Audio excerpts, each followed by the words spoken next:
嗨，朋友们好。洛杉矶大火在造成极大的破坏之后呢，今天仍在肆虐。我们来看一看这个 Watch Duty 上的火灾情况。大洛杉矶地区最大的2场大火还在继续。Palisades 大火这2天的进展比较慢，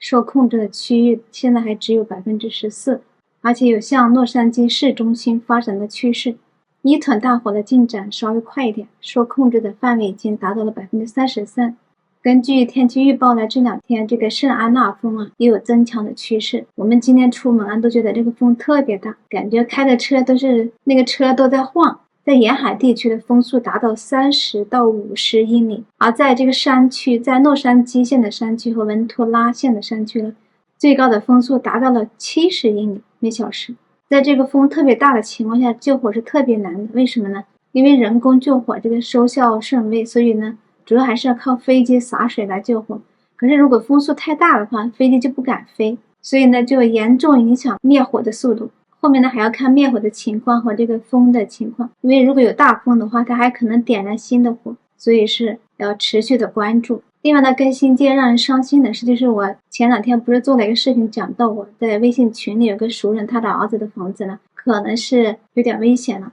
现在是确认了他的房子已经被烧了。我看到那个照片真的是非常为他们感到痛心难过和惋惜，但是幸好是人没有事，这个房子嘛以后还可以再重建，咱们只能这么想呢。过去的一周是令人心碎的一周，很多人的家呀从一个温暖的港湾变成了一片瓦砾。但是呢，在这场大火中发生的一件事呢，又令大家印象非常深刻。在 Palisades 大火的横扫下， Pacific Palisades 这个区域大部分的房子都已经化成灰烬了，但是呢有一个地标性的建筑至今还仍然挺立着，毫发无损，它就是盖迪别墅。这个盖迪别墅呢是盖迪博物馆的旧址和一个分馆，它里边有44000件珍贵的收藏品，主要是希腊、罗马、伊特鲁里亚古董。在1997年呢，这个盖迪博物馆又从盖迪别墅迁到了另外一个地址，叫盖迪中心。离这个盖迪别墅不远，盖迪中心就成为盖迪博物馆的主馆，2个博物馆相距大概11.6英里。这个盖迪中心呢，现在藏品非常多，总价值大概是100亿美元，其中有125000件独立的物品。梵高的鸢尾花就藏在这里，去年我还去这个地方参观过。如果大家感兴趣的话，可以点右上角的视频，可以去看看鸢尾花，看看那里非常多的艺术珍品。1月7号的时候呢，Palisades 的野火很快就烧到了盖迪别墅的周边。那天晚上呢，有视频和照片都捕捉到了这个野火烧到盖迪别墅的那个瞬间，所以很多人都在担心这44000件艺术品。然后盖迪博物馆方面呢，在周2的晚上就发表声明说这个盖迪别墅院落里边的一些树木和植被被烧毁，但是建筑物和人员都是安全的，这样大家悬着的心才放下来了。那么在一片废墟之中做到鹤立鸡群，盖迪别墅是怎么做到的呢？让我们来回看一下1月7号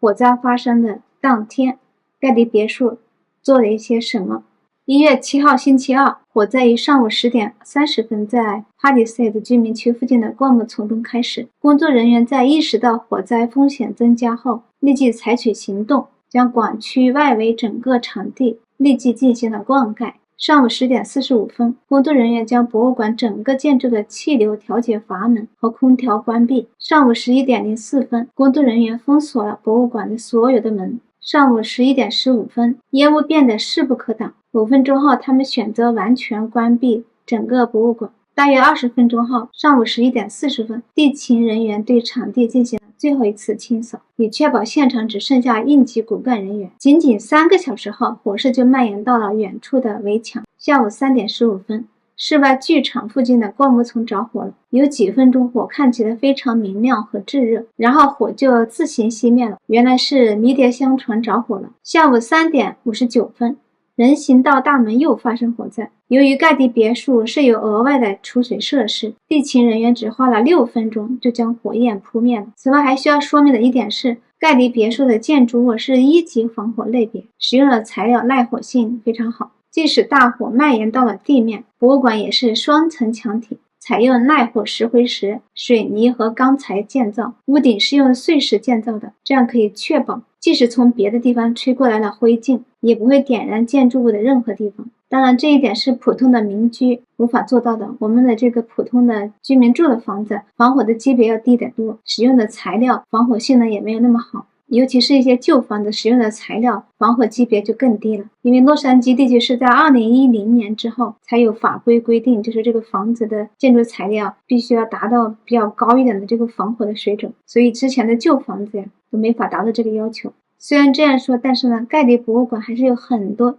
值得政府还有我们普通人学习的地方。盖迪博物馆的总裁凯瑟琳·莱弗棉就把这一次盖迪别墅的幸存部分归功于运气。他说的不是全部归功于运气，而是部分归功于运气。也就是说，如果火灾的风的方向或者是那个气旋如果有变化的话，可能产生的结果就会不一样，所以还是比较幸运的。但是显然他们靠的不仅仅是运气，而是长期的防范意识。盖迪博物馆有着非常强大的安全文化，他们跟周围的消防机构还有社区都密切合作，形成了一套非常成熟的保护建筑物和周边绿地的程序，来应对将来可能发生的火灾。比如说，地勤人员每年都会定期对建筑物进行消防检查，同时对周边绿地进行清理工作，及时修剪和清理灌木丛，所以可能容易着火的景观都被修剪掉了。然后那个树冠呢是远离地面的，